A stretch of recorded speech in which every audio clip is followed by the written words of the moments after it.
Two-faced killer serving a life sentence at Corcoran State Prison is back in court.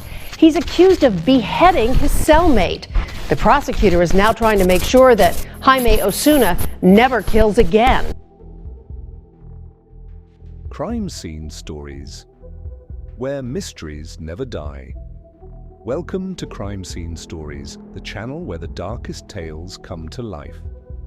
Get ready to dive into real investigations and unsolved cases where every clue could be the key to uncovering a chilling secret. Here, nothing is as it seems, and each new story will challenge your mind and test your limits. Hit play and step into the darkest side of reality. Are you ready to discover what's hidden at the crime scene? But they were ready.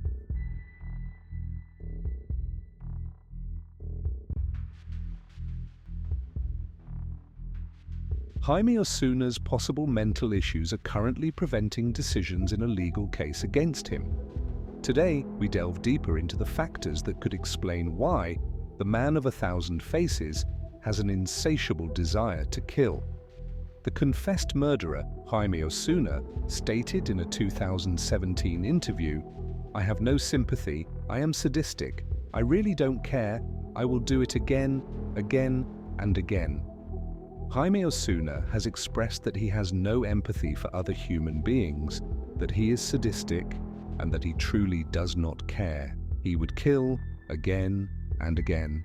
The man of 1,000 faces caught the public's attention in 2011 for the murder of Yvette Peña. We spoke with attorney Beatriz Trejo, who is not representing either party in the case, to obtain additional details. Trejo stated that in 2017 he was sentenced to life in prison without the possibility of parole, and in 2019 he was assigned to be with Mr. Romero in a heinous crime that deeply impacted the community. It was the brutal way Osuna slit Luis Romero's throat and dismembered him that led some to question his mental health. Currently, the case against the convicted murderer is awaiting a decision on whether he is mentally fit to stand trial. Attorney Beatriz Trejo indicated that Mr. Osuna was initially deemed competent, then found incompetent, and later it was determined that if he could regain awareness, a judge has yet to decide whether the trial can proceed or not. Jaime Osuna, the killer who laughed at death. Some stories are so disturbing that they seem straight out of a horror movie, but this one is real, and it reveals a side of humanity that few can face.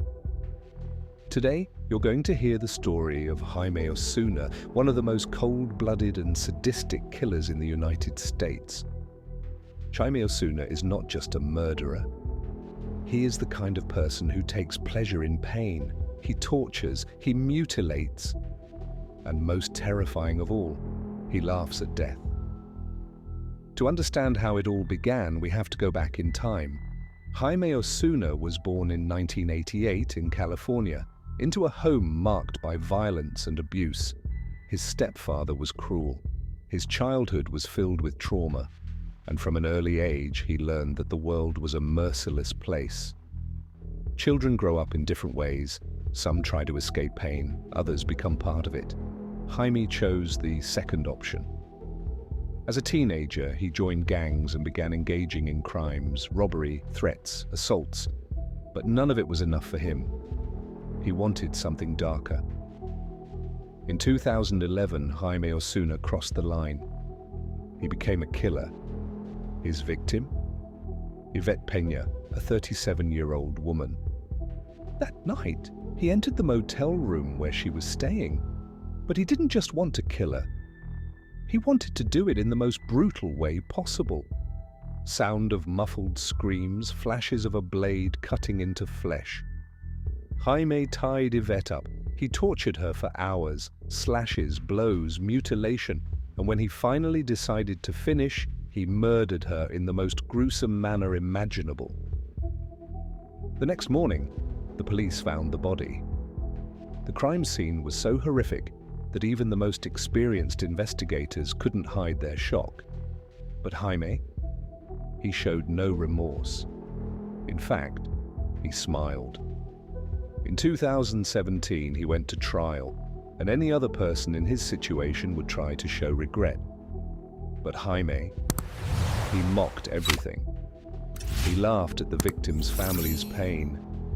He made jokes. And to make everything even more disturbing, he tattooed his face with satanic symbols. The verdict?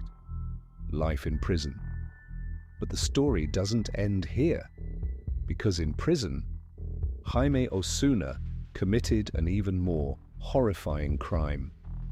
In 2019, Jaime was placed in a cell with another inmate, Luis Romero. Now think about it, putting a psychopath in a confined space with another prisoner, this could only end one way.